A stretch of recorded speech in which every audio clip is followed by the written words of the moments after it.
کوم وختونه د دعا د قبلېدو غوره اوقات دي؟ الله اکبر الله اکبر. د اذان او اقامت ترمنځ،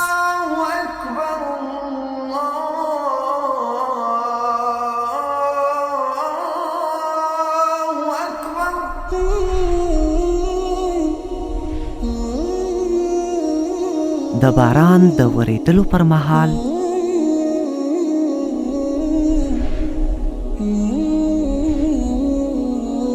د جمعې په ورځ،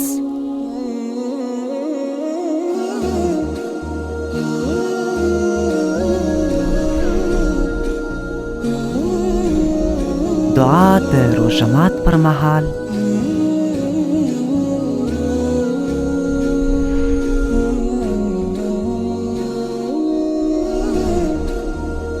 او د شپې په درېیمه یا آخره برخه کې.